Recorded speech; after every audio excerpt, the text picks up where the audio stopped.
W nieprzeniknionej puszczy Bwindi mieszkają goryle górskie. Około 400. Jest to połowa światowej populacji tego gatunku. W parku żyje kilka grup goryli, które są przyzwyczajone do ludzi i wraz z przewodnikiem i uzbrojonym rangerem można pójść w puszczę na ich poszukiwanie. Aby chronić goryle przed ludzkimi chorobami, dziennie takie stado może odwiedzić tylko 6 turystów. Mam szczęście być jednym z nich i ruszyć w głąb lasu na ich poszukiwanie. Where are we going? We are going for gorilla tracking. And the group that we are going to track is Mubare, that has 10 individuals. Pniemy się w górę, wśród gęstych zarośli, otacza mnie niesamowita zieleń, widoki są wspaniałe. Według przewodnika jesteśmy bardzo blisko. Teraz dołączyli do nas skauci, którzy wytropili grupę. Po 2,5 godzinach marszu znajdujemy je. Goryle są na szczycie jednego ze wzgórz. Cała rodzina, wraz z przywódcą, tak zwanym silverbackiem. When they are communicating, they do it. Yeah. And when the silverback wants to communicate with the rest of the individuals, there is a way he communicates to them. For every individual to know that he's around, nobody should go far. That's how he can manage to control them. Mają niesamowite spojrzenie, bardzo ludzkie, przejmujące. Populacja goryli w Bwindi powoli, ale systematycznie rośnie od czasu powstania parku na początku lat 90. Wydaje się, że dla goryli nastał czas spokoju. Nie są dziś nękane przez kłusowników, którzy jeszcze niedawno wyłapywali goryle dzieciątka dla ogrodów zoologicznych na całym świecie. Tak samo nie poluje już się na goryle dla ich mięsa. Wpadają od czasu do czasu w sidła zastawione na antylopy, ale są to bardzo rzadkie przypadki.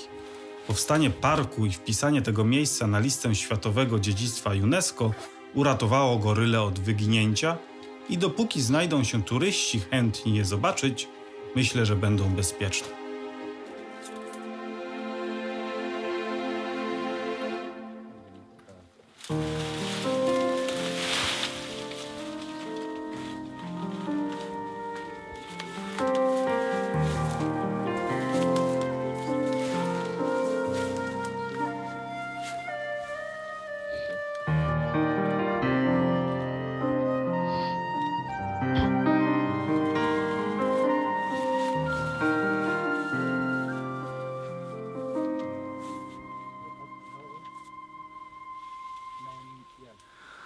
To było zdecydowanie jedno z najwspanialszych przeżyć w moim życiu. Chodzenie wśród goryli. Warte każdego dolara wydanego tutaj. Niesamowita sprawa. Generalnie nie lubię odhaczać miejsc i rzeczy, które zacząłem, ale to muszę odhaczyć. To coś niesamowitego. Powstanie parku Bwindi w 1991 roku dało gorylom szansę na przeżycie, ale spowodowało też tragedię, o której zazwyczaj się nie mówi. Dramat dotyczy ludzi, którzy przez tysiąclecia zamieszkiwali lasy równikowe, tworząc unikatową społeczność, nieznającą życia poza puszczą. Spotkałem ich, wracając z ich dawnego domu. Ludzie ci to pigmeje Batwa. Gdy powstał park, musieli oni niestety opuścić puszczę, trafiając do świata im nieznanego. Najgorsze jest to, że w nowych warunkach zostali całkowicie zmarginalizowani. Nie otrzymali żadnej pomocy. Byli traktowani jak kula u nogi, dyskryminowani. Pod koniec lat 90. stali się grupą ludzi na wymarciu. Pomoc nadeszła z zachodu i dziś mają się lepiej, ale do puszczy już nie będą mogli wrócić. Po jednodniowym odpoczynku maluch rusza w trasę. Wcześniej, przed wpadnięciem w rytm jazdy, zapoznam się z lokalnymi sklepikami. Fajne maski mają. Kurde, fajne, super. Can I have a look? Yeah. Take it off? Yeah. This is antique. Is it antique? Yeah. So how old is this? No, it's more than 100. That's 100? what they told me, yeah. 100 years old? Yeah, they told me it's more than 100. Where did you get it from? This one I got it from my grandfather. This one? 35? It is also Congo. Congo, yeah? Yeah. Luba mask. It's from Luba tribe, South Congo. It was used for house protection. Yeah. So you put it in your home and what? Yeah. Protects your home. Yeah. You have nice stuff. I like your mask. Thank you. I'll remember that you have nice masks, and when I come back here one day, I'll get. What's your name? I'm Noah. Noah, yeah? Yeah. Arkady. Okay. See you. It's $10,000 if you want to buy it. 10,000. Yeah. If you At want least to 2,000. Oh, no. $80,000. It's worth $1,000. What? $1,000. $1,000. This one. 1,000. Yes. What? $1,000, but if you want to buy it, I sell it for 10,000. Oh. But no spares. If it breaks, no spares. I'll send you spares. Ah. Expensive. The rest, yeah, spare tire, everything is there. Okay. Chodź, pójdziemy Nice car. na zakupy. Okay. How much is one? 2,000. 2,000. So I get Three. 3,000. Yes. Oh wow. And I get one bread. Big one. How much is the big bread? 4,000. It's so expensive here. No. Yeah. You are. 4,000. Why so expensive? I'm not. You are. I'm going to your neighbor. Neighbor. Yeah, to the next shop. No. They give me cheaper. No. Okay, bread. What's that beef there? What is that? It was mixed rape. Oh, this is a spice. Okay. Yes. Okay, no. Hello. How much? What? 19,000. Yes. Thank you very much. Welcome. Zakupy zrobione. Starszy na dojazd do Ruandy.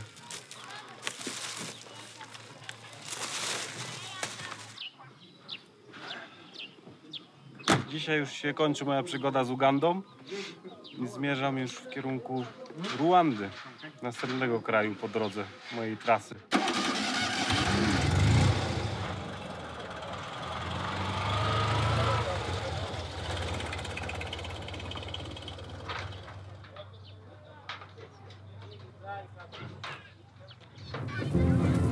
A Maluszek, muszę powiedzieć, po tych offroadach, szutrach i tych kamieniach całkiem dobrze sobie radzi.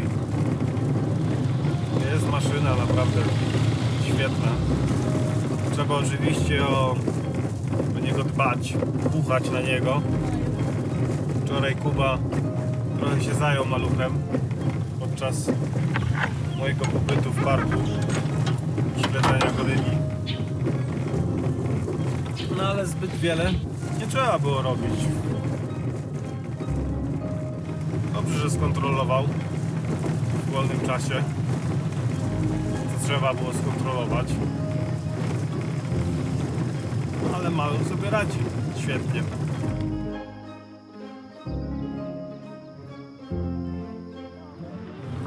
Kupiłbym chętnie ananasa gdzieś.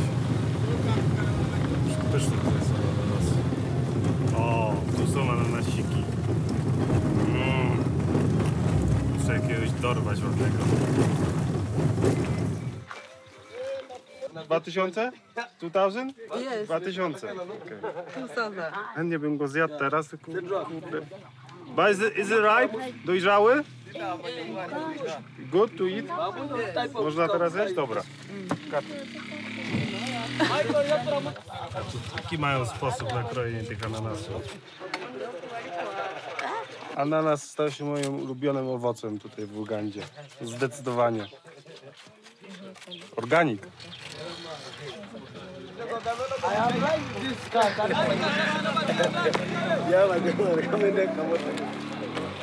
Dzięki. Dziękuję bardzo. Ja. Zdecydowanie najlepsze ananasy, jak jadłem w życiu. I'd like to take it. You like it? Yeah. It's not for sale. Not for sale. But if I make an order, can I get it, the other one like this one? Yeah, you can. I can, yeah? Yeah, you have to come to Poland and buy it. Even to move from here, Poland. Może warto zacząć eksportować maluchy do Afryki. Myślę, że rynek zbytu by się tu znalazł. a może nawet wznowić ich produkcję na rynek afrykański.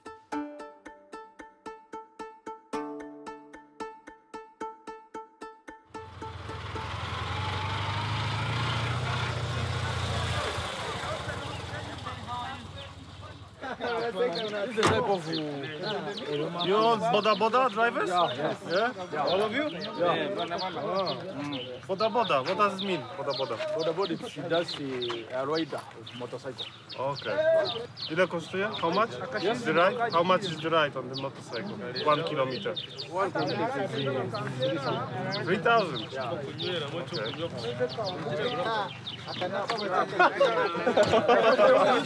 Okay.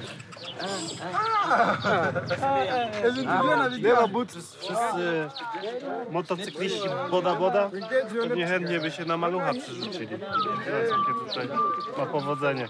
Careful, it's hot, yeah? Hot. engine ya champ.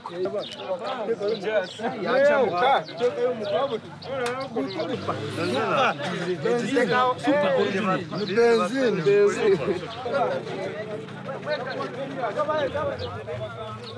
Dobra, jadę.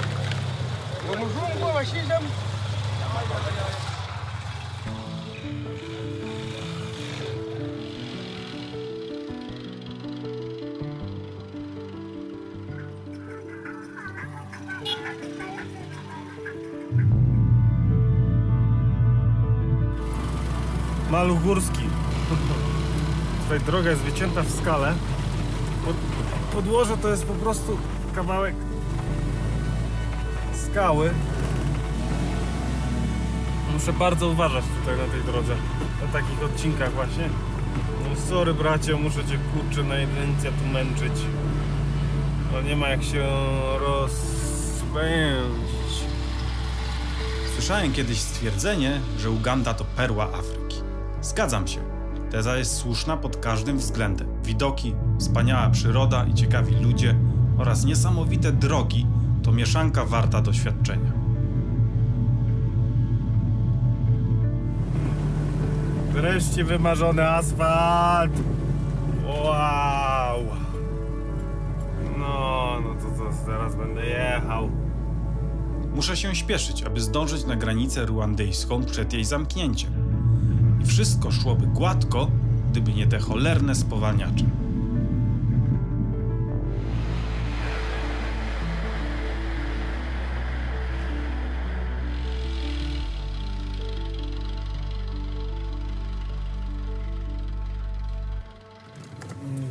No dobra, to dojechałem do granicy.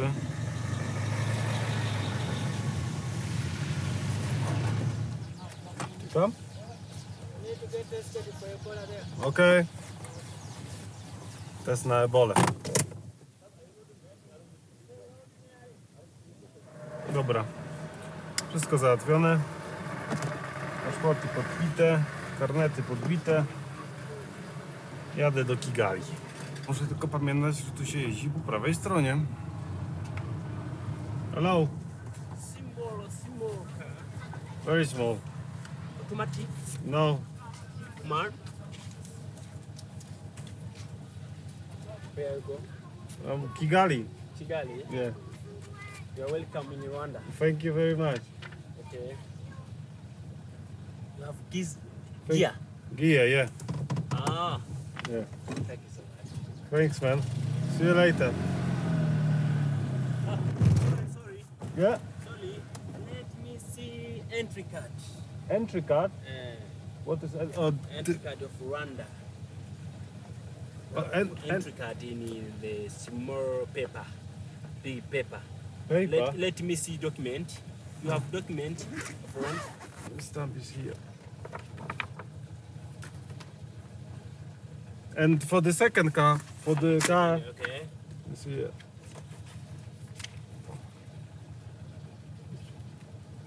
That's for the second one. Entry. Yeah, entry. Rwanda. Yeah. No one document. No. They didn't give me anything. Okay. Yeah. Let me see. Yeah. this one. This is for the other car, for the next one. Yeah. That's okay? And this is for the other car, yeah? You want to have a look? Okay, thank you. Policjanci chyba nie wiedzą za bardzo, co mają robić.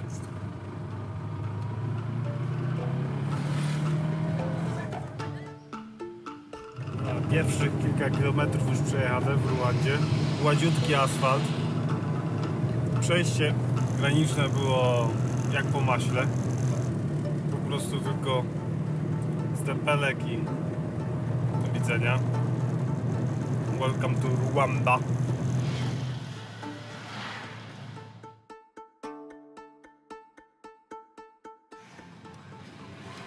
Jestem w Kigali. Rwanda 20 lat później. Ciekaw jestem, jakie ślady tu zostały po tych 20 latach. Ludzie pamiętają, ciągle cierpią. W 1994 roku Rwanda została zapomniana przez świat. Przez 100 dni trwało tu ludobójstwo, jakiego świat prawie nie znał. Maczetami wszystko, co się dało. Coś strasznego. Na pierwszy rzut oka wygląda, że kraj się odrodził. Przeszedł ogromną transformację przez 20 lat.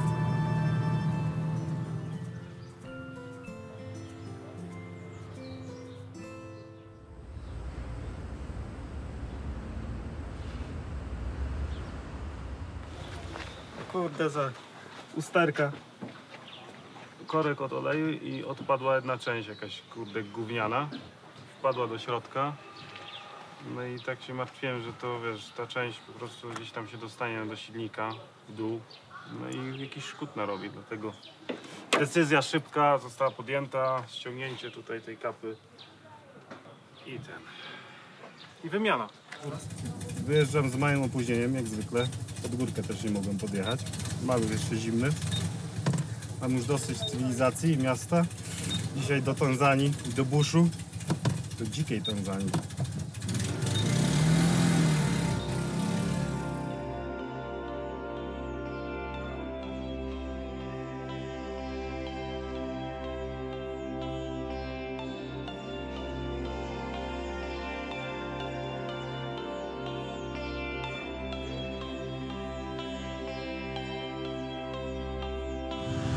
Wysyłam kartki mojej kochanej rocznicy.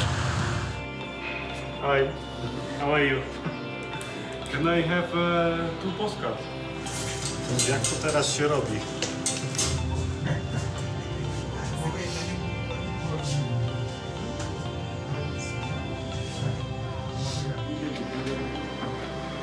Poszło!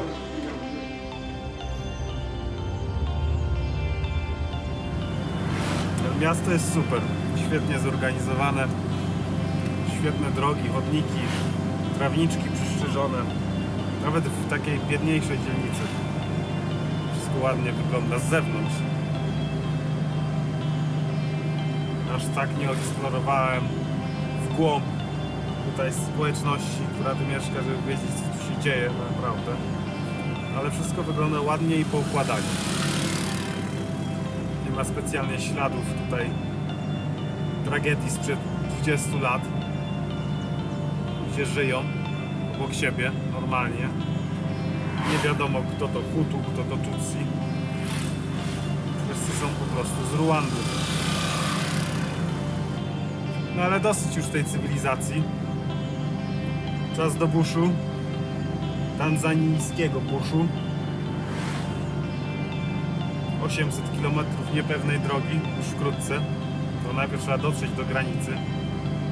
A jeszcze po drodze chcę odwiedzić kościół. Kościół, w którym straszne rzeczy się działy 20 lat temu. No nic, ale Rwanda wygląda na kraj, który się otrząsnął. Zdecydowanie najlepiej rozwinięty kraj w Afryce do tej pory.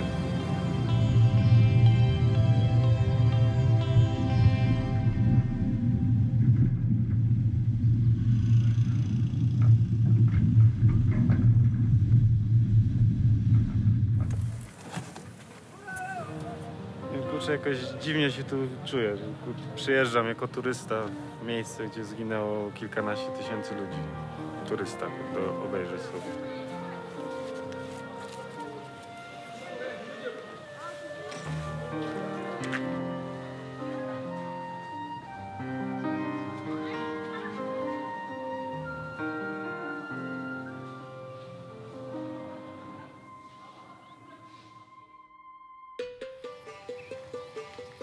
W okolicach kościoła Naimata w bestialski sposób straciło życie ponad 40 tysięcy Tutsi, a w samym kościele 10 tysięcy.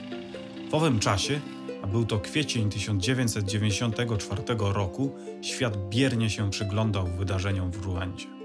Powtarzam te słowa, bo świat tak chętnie wykorzystujący Afrykę dla zysku i własnego interesu często pozostaje głuchy na jej problemy. Także dzisiaj. W Burundi, kilkaset kilometrów na południe stąd, Tutsi i Hutu znowu są podzieleni i właściwie pozostawieni samym sobie. Czy jeszcze raz skoczą sobie do gardeł? Oby te tysiące kości roztrzaskanych czaszek pochowanych za kościołem w Naimata naprawdę nam wszystkim utkwiło w pamięci. Mam nadzieję, że te świeże 20-letnie rany przykryte pięknymi ulicami, budowanymi szklanymi wieżowcami i równo przyciętymi trawnikami nie zaczną ponownie krwawić i nie podzielą na nowo Ruandyjczyków na Hutu i Tutsich. Szansą na dobrą przyszłość tego kraju są młodzi. Pobyt w Naimata przygnębił mnie. Nie mam już ochoty jechać dzisiaj dalej. Jednak muszę, przecież dopiero przejechałem połowę afrykańskiej trasy. Zatem do Tanzanii.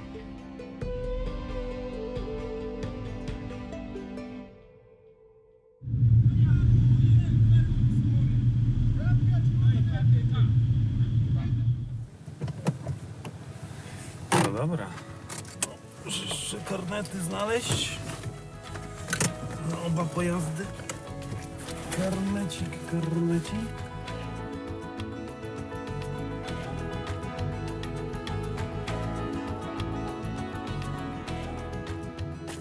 Wszystko załatwione, jedziemy stąd.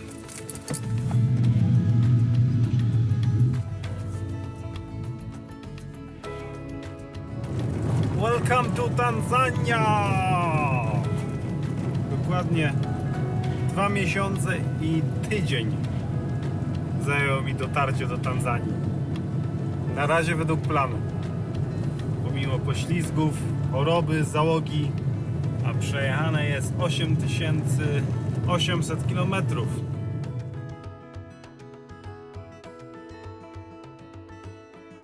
Another one? Two rooms, yeah? Yes. Yeah? Yes. Niezła miejscówka.